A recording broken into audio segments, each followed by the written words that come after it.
There's changes that are going to go on the ballot to Prop 47. To make a theft a felony, keep in mind that felony is now going to be in a courtroom with homicides, rape cases, aggravated assault, armed robberies. One of the most important ballot initiatives this November in California is going to be Prop 36. Today we're going to cover this. Prop 36 is going to reform Proposition 47. Some experts believe that Proposition 47 has caused homelessness, drug addiction, and retail theft to skyrocket in California. While other experts think that Proposition 47 has nothing to do with that, and reforming Proposition 47 could hurt the judicial system in California. My guest today is Matt Gonzalez, Chief Attorney at the Public Defender's Office in San Francisco. Today, he'll discuss Prop 47's impact on crime and why reforming the proposition is not the solution for California. I received a couple of emails, and they were just thank you messages saying, hey, I got my life together. I really appreciate what you did. You fought for me. You kept me from getting these felonies. You know, they turned their lives around. And when I was dealing with them, they were just strung out heroin addicts. Today's episode will focus on why Prop 47 should not be reformed. But to get the complete story, be sure to check out our next episode with Greg Totten, who will give his insight as to why Prop 47 should be reformed. We are presenting both sides of the argument so you can make a better decision this November. I'm Siyamak. Welcome to California Insider. Matt, it's great to have you back. Welcome back. It's a pleasure to be here. You're a public defender in San Francisco, and you are supporting Prop 47, and there's changes that are going to go on the ballot to Prop 47, which is going to be Prop 36 this time, November. We want to hear your side. Why do you think Prop 47 is okay? Well, I think it's really interesting, kind of trying to follow the debate around why reform to Prop 47 is being even presented. Because there is an overwhelming sense in San Francisco, and I'm sure other municipalities throughout California, that crime is on the rise. There's a feeling that, auto burglaries, you've got the organized retail theft and things like that. You've got the footage of people going into, Walgreens or CVS and committing thefts. And I think it's all added up to make people feel like things are out of control, that there are no consequences for this kind of misconduct. But if you stand back from it and you look at the actual statistics, all the policy studies that are utilizing Federal Bureau of Investigation numbers and also state numbers collected from municipalities around the state show in a steady decline in crime, both violent and property crime, since 1980, since 1990. Now, when you look at the last year or two, there are going to be times when you see an uptick, maybe a 5% rise in a particular kind of crime, but you might see percentages going down. For instance, there's an uptick in robberies with firearms, but there's a downturn in robberies overall. There's a downturn in rape and homicides in most populated municipalities. So the question is, why do people feel that it's different? And I think one of the reasons is what we didn't have when I started as a lawyer over 30 years ago. We didn't have the prevalence of body-worn camera or footage, video footage in stores or on public streets. So it's quite alarming when people see the images of somebody committing a home invasion robbery or a store theft and these things. It really makes people feel like, oh my God, this footage is being delivered to them almost on a daily basis by the media. And so I think it's caused alarm for people. The particular things that I hear about what's wrong with Prop 47 is I hear people saying Prop 47 increased the dollar amount to make a theft a felony from $400 to $950. And so they posit the argument that that change resulted in an increase in these shoplifting cases And then also these instances where a group of typically young men run into, let's say, the Apple store and steal a bunch of stuff and run out.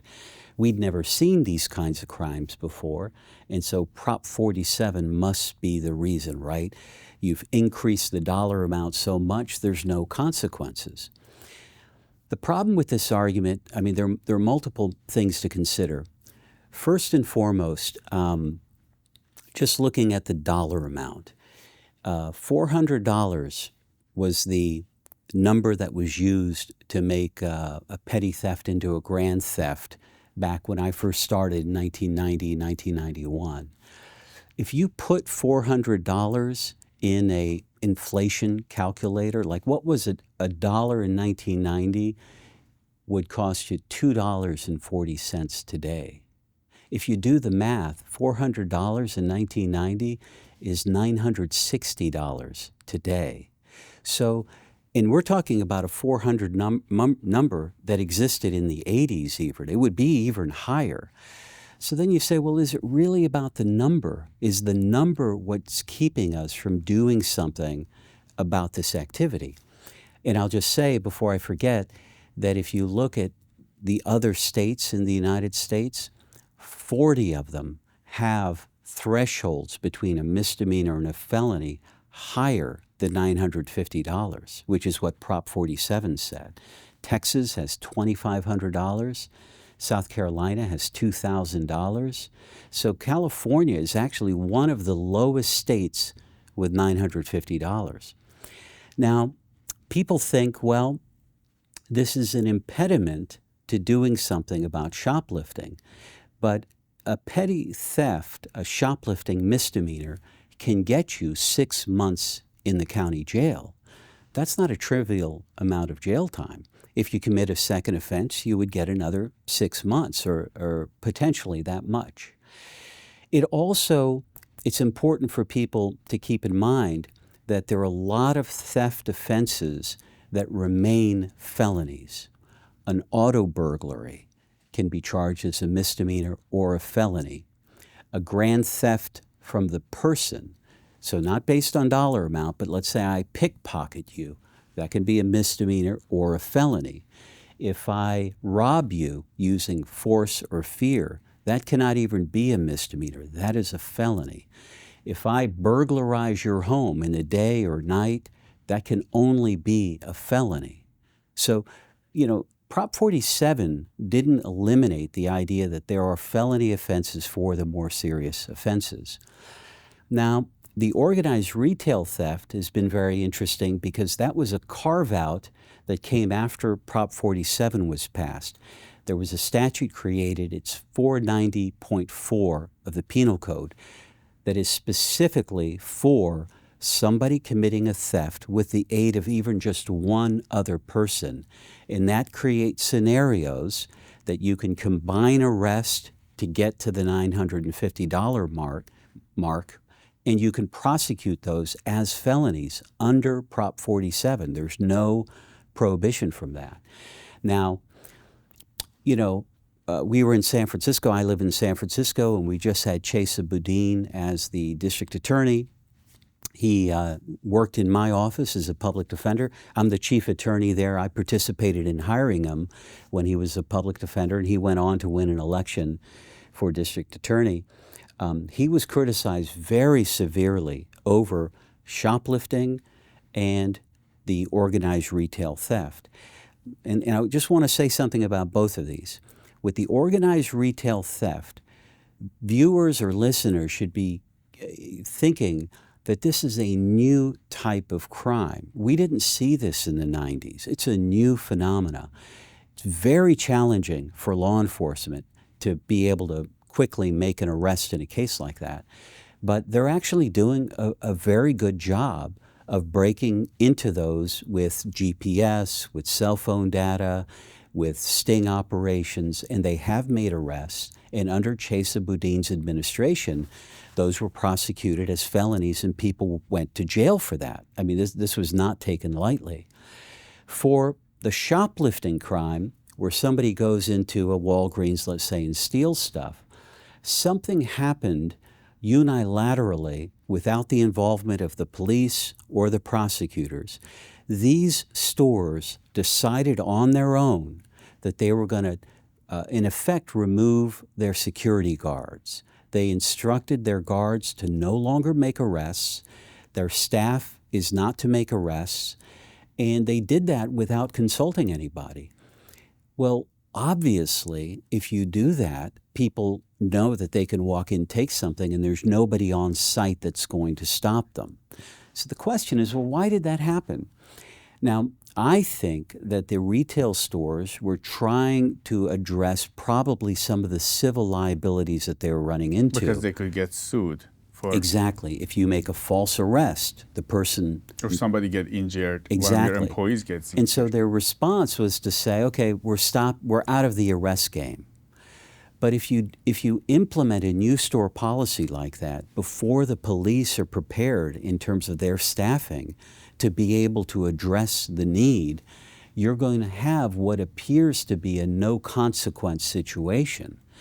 Now, it was very unfair to blame the district attorney for this because he didn't make a decision about this, and a district attorney doesn't make arrests. Police make arrests.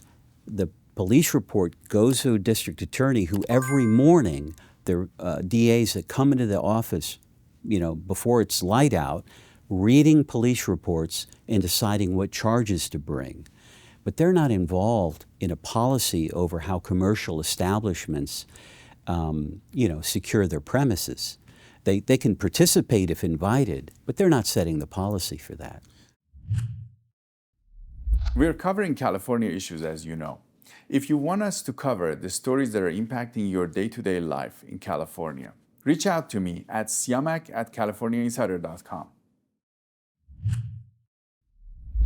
Now, Matt, one of the complaints that we have heard on Prop 47 is the fact they say something that was in there, it was like petty with a prior. Mm-hmm. So if you did something the second time, if you stole a few times in a row, you would get in trouble. From the sounds of it, the people we've had on the show, some chief police and sheriffs, they've told us that when people get caught, they will get a ticket, and then they could go back again and steal again and come out. And then if they get caught, they'll get another ticket. And then they can keep doing, and we've actually interviewed some people. We ran into some people that have actually told us they've been doing it. Mm-hmm. And they've been stealing stuff and getting drugs. And that's kind of been part of their routine, and they know specifically. It's an interesting point to make because I hear this myself. The question is, if you're not utilizing the maximum punishment in the petty theft as a misdemeanor, what makes you think the maximum punishment is going to be utilized when you make something a felony? You're basically making an argument for how prosecutors are not utilizing the power of a misdemeanor to, be a consequence for somebody engaging in conduct, right? Because if you make something a felony, or it could be a felony or a misdemeanor, keep in mind that felony is now going to be in a courtroom, a preliminary hearing courtroom, and eventually in the Superior Court for trial with homicides, rape cases, aggravated assault, armed robberies, and you're going to have a petty theft with a prior where nobody did any substantial misdemeanor jail time, competing for a courtroom and resources and distracting prosecutors from, serious cases who have to now litigate these other cases. I would say to the law enforcement folks that are saying people get cited out after an arrest with a date to appear or whatever, or they're able to plead guilty with no consequence, that the prosecutorial system is not utilizing the misdemeanor tool the way it should work. Because it works in Texas, it works in South Carolina, right? They have a higher amount than we do for what the threshold you have to pass to get to a felony. And why do you think that is? Why do you think they're not prosecuting misdemeanors? I think they do prosecute misdemeanors. There are a couple of things to think about. One is the percentage of theft cases that results in an arrest is relatively small because, again, you've got staffing issues with police and you've got to be able to make the case, right? So you're going to have the due process in place to make sure you can secure the conviction. But in the cases that are prosecuted, it's really up to the DA to decide what is the right outcome. And you have different categories of people. If you have somebody who's hungry, who stole food, they're in a different position than somebody who makes it a business to steal things and resell it because they don't have a job right now, and things like that. And so that prosecutorial discretion allows you to give somebody diversionary opportunities to get the case dismissed if they complete community service or address some of the issues they might have, like, drug treatment or alcohol treatment, or jail time for those who appear not to want to change behavior after successive arrests. But, and this might not be a good analogy, but like, how many parking tickets do you have right now? Maybe 0. You might have 5 or 6. As you get them, you're not ever going to be eligible for jail time because you got a bunch of them. We've decided as a society, public policy, that it's worth a certain amount of money. You have to pay this amount. Now, if you don't pay the tickets, you might lose your license. The car might be impounded, but you're not going to go to jail. Think about a petty theft. I have not seen a petty theft case that could not be satisfied with a misdemeanor outcome. And if somebody commits another one, they want to do another 6 months.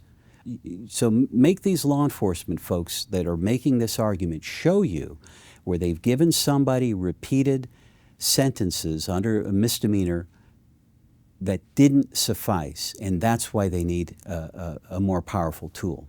So that's what they're telling us. And this is what is frustrating the law enforcement. They arrest the same individuals, and then there's no consequence, and then the same individuals will go and commit these kind of petty crimes. Yeah, let me break down what that looks like, though. Let's say you commit a petty theft. It's a relatively minor offense, so you're going to be cited to appear, at a future court date.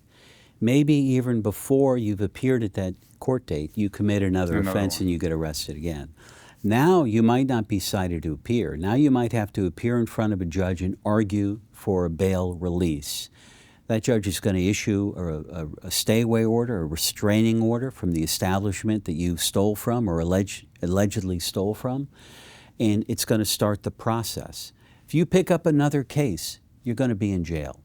And the prosecutor now isn't working with one case, they're dealing with 3, and you've got 6 months consecutive on each one of those to negotiate an outcome.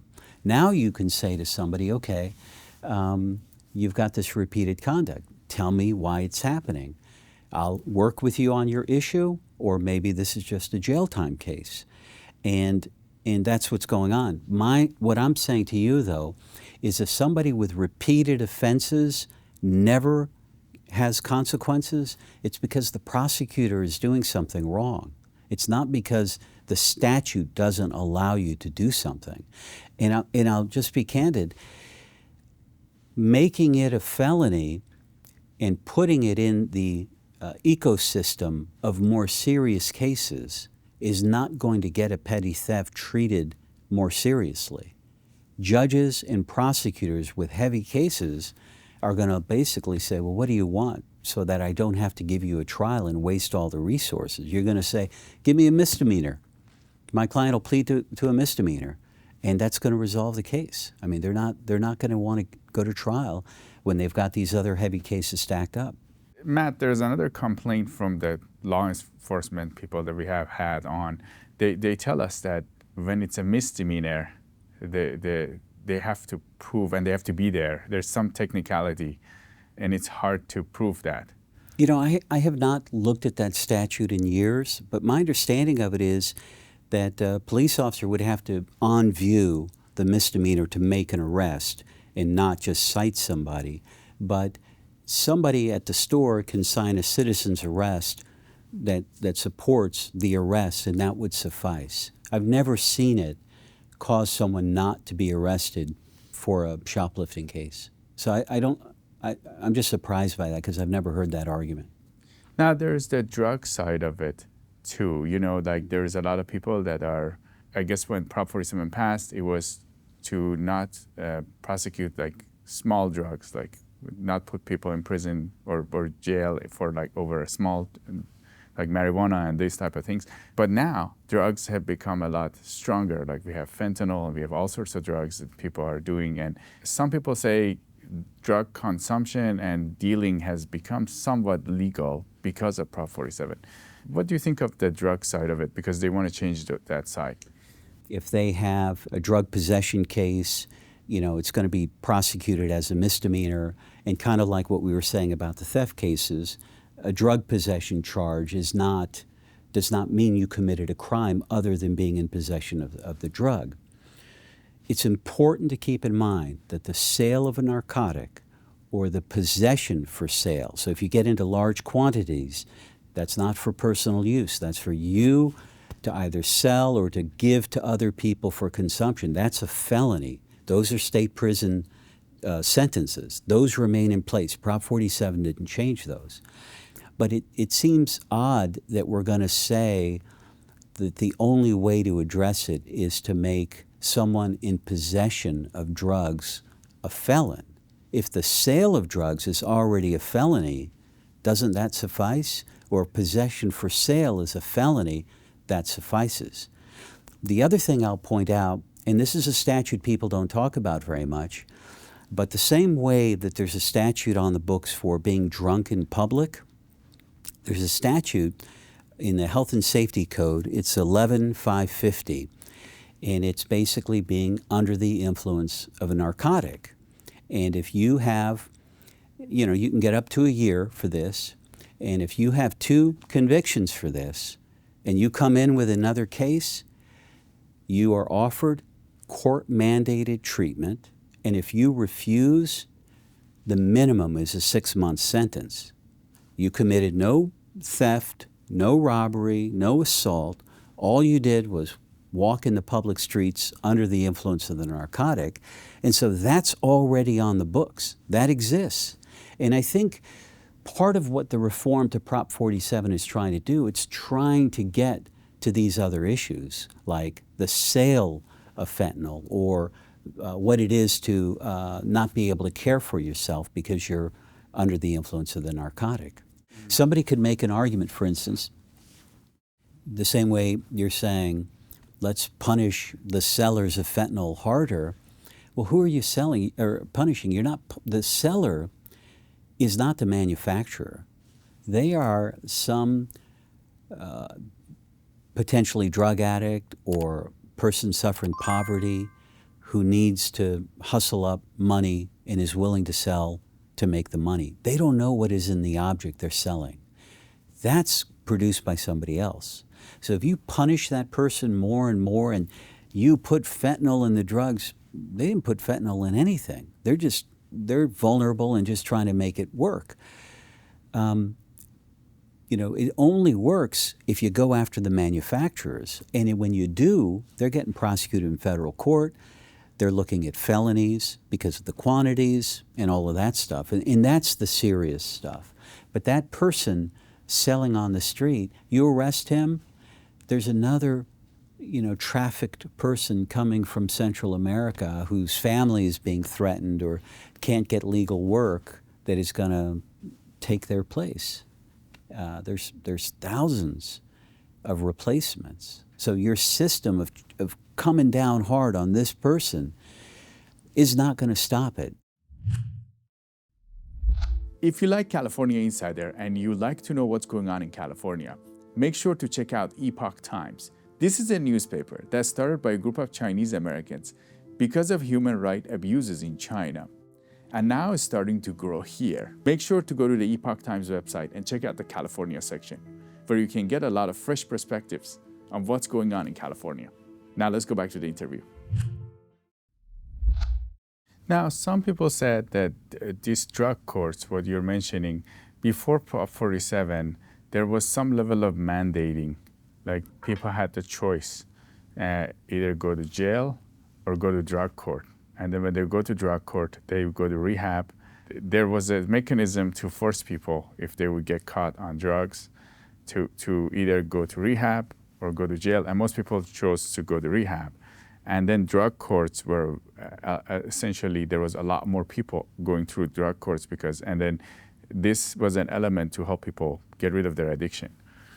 Well, I think before Prop 47 and after Prop 47, the system has moved away from this idea of not accepting that many people are able to recreationally use drugs and not have a drug problem, but there are also people that end up addicted and have a problem. So before Prop 47, since Prop 47, you can go to a drug diversion or a drug court, do the programming, get treatment, and hopefully, do better. But even if somebody said, I don't have a problem, yeah, I've been here a couple times, I don't have a problem, I don't want treatment, fine. You prosecute them. You go get your conviction. Now the judge can sentence them to a year in jail. And the judge can say, I tell you what, I'll give you a year in a program or you're doing a year in jail. Which do you want? That exists right now. That is a mechanism. What doesn't exist right now is that person wouldn't be able to sentence somebody more than a year on one case. But if a year doesn't suffice and that person comes back, they're right back in the same spot with the judge saying, treatment or you're getting another year. Now, some people might feel like, oh, that's a waste of resources, this and that. But if you think about it, it's not a trivial thing. I don't know what you're going to be doing between now and February, but that's 6 months from now. So if you're in jail, you're missing Labor Day, Halloween, Thanksgiving, the holidays, New Year. There's a lot between now and February. So imagine a year. It's not a trivial amount of time. And again, does making it a felony, what's the population of people that you're trying to go after? And I would say to law enforcement, show me the people that have stacked up 6-month sentences on a misdemeanor that you now need a tool for more time.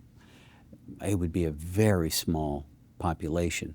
What they're talking about and what's frustrating them, I suspect, is people don't get pushed into the treatment or the misdemeanor jail time, that these cases might be resolved for neither.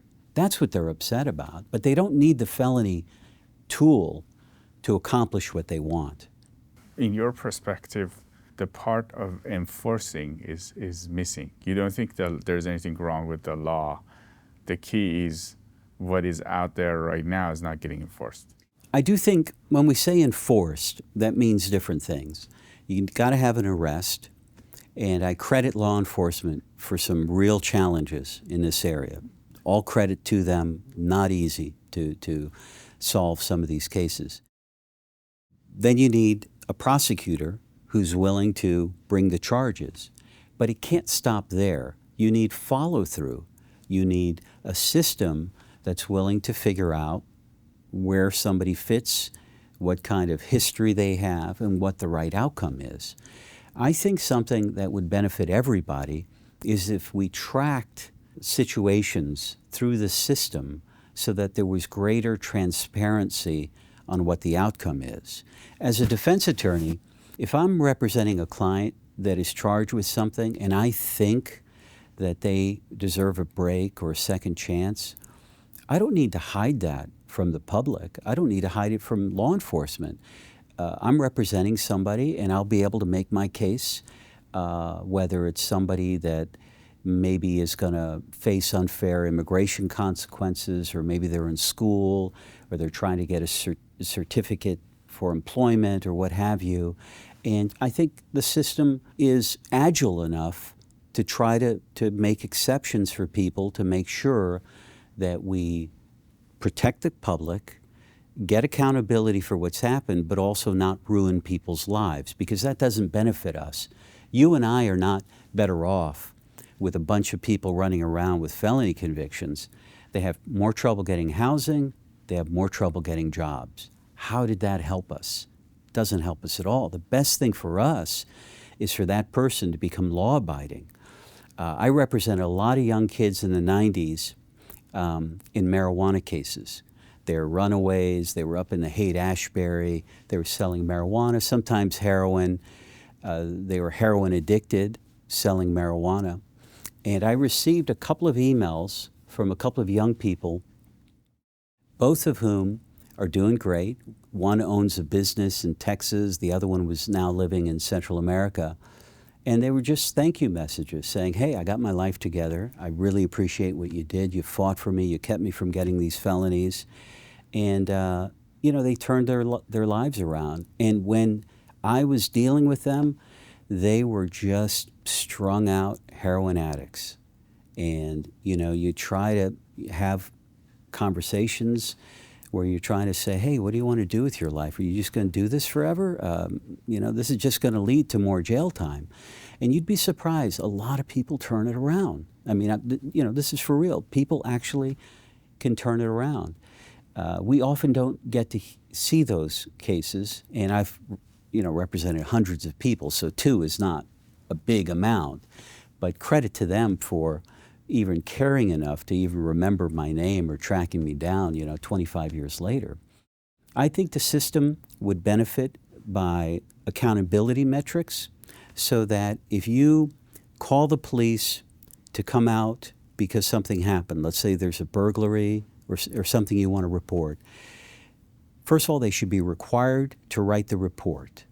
Even if they don't think an arrest is going to be made, they need to write the report. It's not okay for them to say, no one's going to do anything about this. Let's stop that. Write the report. The report is going to go, and the first accountability metric is, are the police doing enough to solve the crime? If it's an auto burglary, you don't know what time at night happened, there's nobody around to arrest, okay, case over? Or do you say as a public policy matter, hey, you know what, we're going to have to invest more money in fingerprint people in the police department to come out and do the crime work, the crime lab work? Or maybe we need, there's a lot of auto burglaries happening in this area, let's create some bait, situations, sting operations. And then you go to the next level. The DA gets the report. The police officer says, hey, I got a case here, I made an arrest, they should be charged with this. DA comes in and says, okay, I agree with the charges, or I don't agree with the charges, it should be this. Or they say, I'm not going to file the case. I don't think you don't have enough here. There should be an accountability metric. A member of the public should know, okay, the DA got my report, and why didn't it get prosecuted or filed? Like, why? And there should be a reason, right? We're all mature adults, like, why didn't it get pursued? It gets filed. Now it's in a courtroom. Somebody is assigned to it. It's in front of a judge.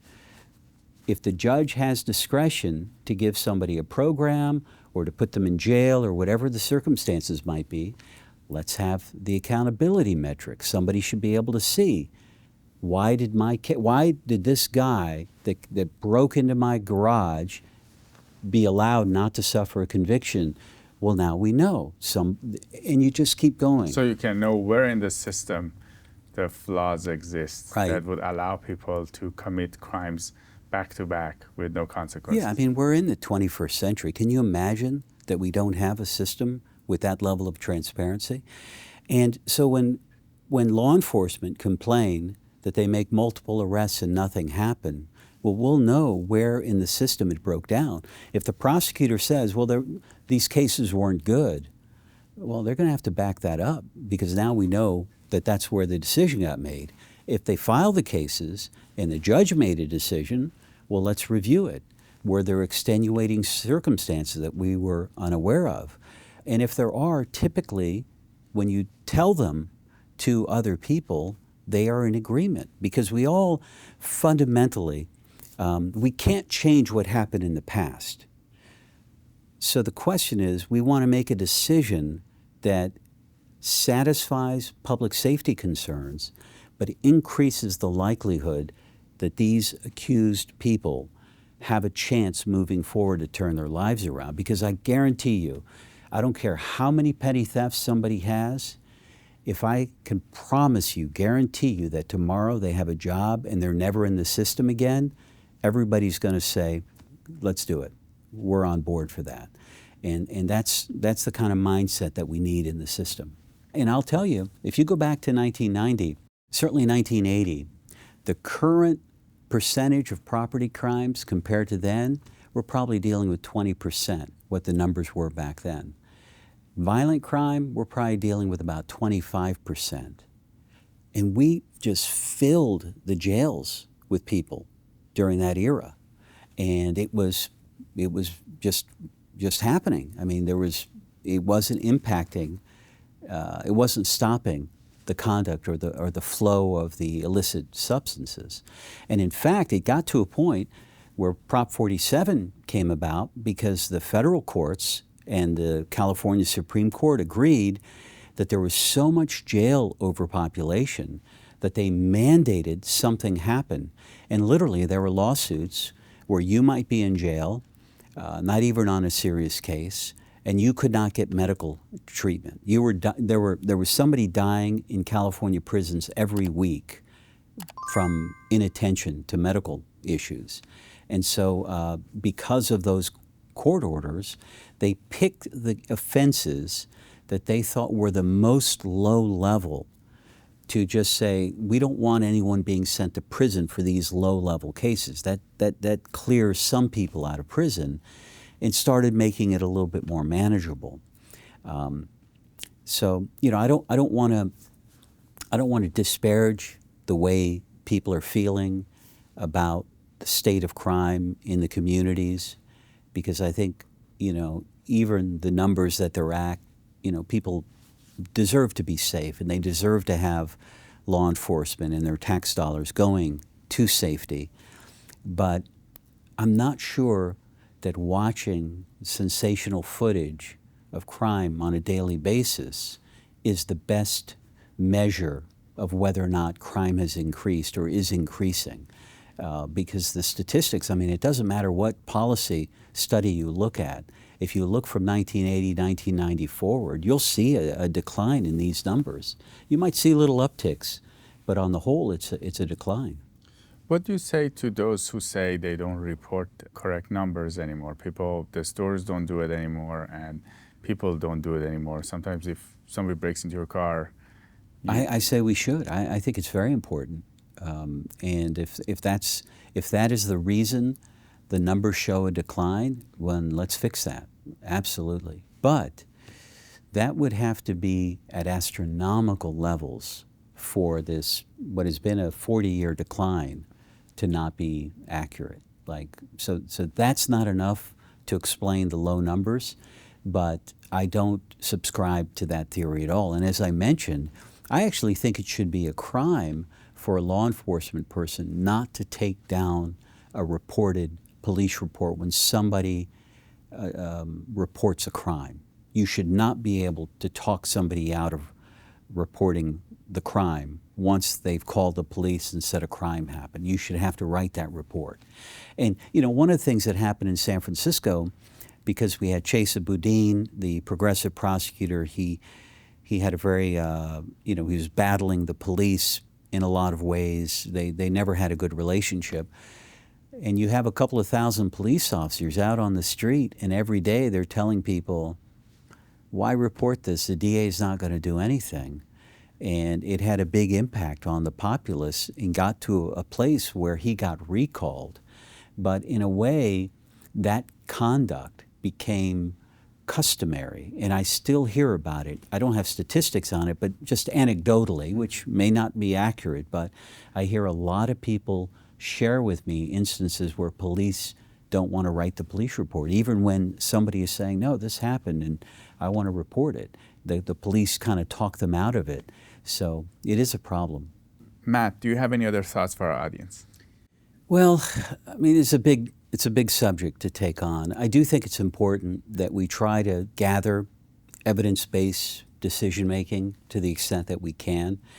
And I think it's important to listen to different, players in this process. They come at it with different points of view. I think law enforcement has their perspective. Their perspective is not wrong, but I think in the collision of ideas, I suspect that if I were here with a member of law enforcement and shared some of what I'm saying to you, there would probably be quite a bit of agreement on these things because, I have lived these experiences handling cases for over 30 years. And if I'm talking to somebody who's experienced and been in the courtrooms, they're not going to disagree with these points because it's happened. I think one of the big things to remember is when you get into the criminal justice system, you actually don't have enough courtrooms to handle all the cases. Even in today's reality of lower cases, if everybody wants a jury trial, your system cannot give everybody a jury trial. The system would break. So the act of plea bargaining and trying to reach resolutions that everybody can agree on satisfies the vast majority of cases. But that's not a benefit to the accused. That's a benefit to the entire system. But you want to do it accurately and in a way that you can have confidence in it. And so one of the things just to keep in mind is when you start tinkering with statutes and increasing punishments, what you're basically doing is enhancing the likelihood that somebody demands a jury trial because they don't want the consequence. And if you get into felony court with petty theft cases, I promise you there's no judge that's going to want to go to trial on a felony petty theft case. It's not going to happen. Even today, where auto burglaries can be charged as a felony, it's going to be extremely rare to go to trial as a felony, which means it's going to be negotiated for some outcome, and it's likely going to be a misdemeanor outcome. So why not keep the congestion out of the felony courtrooms and let these things resolve in misdemeanor court? And so I think if law enforcement hear that, they would probably agree because, I've seen cases where a prosecutor's distracted and they're not sufficiently aware of what's going on in a case. They're settling 10 or 20 cases at a preliminary hearing that they're assigned to, and they're in a situation where they haven't spoken to the victims in the cases. They have a rudimentary understanding of the facts. Do you want to add to their workload? I don't think so. So Matt, you support Prop 47 because your perspective is more compassionate, right? And how did you get there? Well, I think when you look at the individual people that come into the criminal justice system, you can either look at it in a very isolated way. You walked in a store, you took an object, you walked out. We've got the case, it's done. But when you meet that person and you talk to that person and you try to understand what they're going through, all kinds of things get learned. And sometimes it's the things you imagine. Maybe it's somebody who's a drug addict. Maybe it's someone who's poor. But a lot of times it's people that have a certain desperation, and their addiction or their poverty or whatever their circumstances is can be very complicated. You might be dealing with someone who is who's poor, living in an SRO, who had a perfectly law-abiding life, and they were themselves the victims of something, whether it be trauma from childhood, from assaults, from even drug addiction, and you start to understand their situation, their desperation. And so if you stand back from it, I try to also approach it from what I'll call selfishness. And I don't mean it like for myself, I mean it for society. Like, what is the best thing that we can get is this person being law-abiding. And so how is this opportunity that you're in contact with the criminal justice system going to enhance the likelihood that we can work with this person? And I also imagine not just that person who they may have a lot of things going for them, like I mentioned. They might be veterans, they might be, trying to go to school, what have you. They might be transitioning through hard times. But also, they may have family members in their past who never were in the system for generations, who fought in wars, who paid taxes, who had law-abiding lives, who contributed to the community, and now this member of the family is going through a really hard time that really upsets us because it's repeated conduct, it's antisocial, we don't like it. But you say, we have a responsibility, not just because we're here and in a society together, we have a responsibility to their predecessors who gave and contributed and never asked for anything from society back. So I try not to turn it into, this is a bad person, and try to turn it into, but for the grace of God, I could be in a situation like that, or you could, but we had different upbringings, we had different opportunities, maybe we had different skills that we were able to capitalize on and go further with. So, I just try to factor it in that way and not be, you can dislike the conduct and you can say the conduct is wrong and it committed a harm, but, you also want to deal with what you have. You can't go backwards. So what do you have now? And it's about moving forward in a way that respects the safety of victims and future potential victims, but also respects a human being's ability to turn it around. And that's important. And it's not a long shot.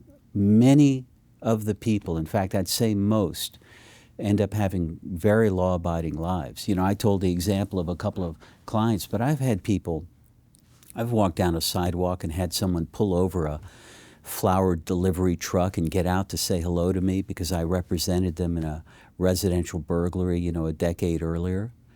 And I didn't even recognize the person because they had put on weight and they weren't, heroin addicted, and they were grateful, And that person, I'll just tell you, was an 18-year-old kid who had multiple burglaries. He left his fingerprints through the transom window to break into a place, and that's how he got caught. And the judge at the time was a believer in the old Proposition 8 that said you cannot plea bargain serious cases. And this was a judge who, former prosecutor, very hard, and I had tried to talk to him about settling the case. He didn't want to talk, but when we started doing the hearing, he saw how young the defendant was. And so he called me up and said, okay, what do you want? What does it take to resolve this? And that young person got a year in the jail and was able to turn it around, So, there are a lot of success stories, Excellent. And was there a moment that you can think of that you figured this out, that if you give chance to people, they can turn it around? Well, I just think, there are a lot of hours spent with people, talking to them in pretty difficult times, right? They're in jail trying to figure out what's next for them, or they're trying to keep their lives together. And as an attorney, you're telling them, hey, you got to be in court tomorrow. And they're like, I'm trying to go to a job interview, and wait, I have to be in court. And, it's that kind of chaos in their life. But I've just had enough instances where I've met people even accused of bad things, that you start appreciating that, there's a tremendous capacity for people to grow and to change and to develop. Nothing about representing somebody is about diminishing whatever harm may have resulted from actions, whether intentional or accidental, but put in place from conduct. That's not what we're about. We're not about doing that. But we are about not making the problem just worse. And if that person, if whatever we do to them makes them a worse person as a result of their contact or being caught in the system, we are more unsafe, And that doesn't seem to make any sense. And that's why I call it selfish. It's really in our interest that these people turn it around. Like, I wouldn't expect anybody would ever say, oh, that judge made a mistake letting that guy get a year in the county jail. He should have gone to prison for 2, 4, or 6 years. That's a travesty. You know, I don't think so. I think most people would say, all right, that's a success story. Good that that worked out, you know. Matt Gonzalez, Chief Attorney at the Public Defender's Office in San Francisco, and also former President of Board of Supervisors from San Francisco. It's great to have you on California Insider. It's always a pleasure. Thank you, Siyamak.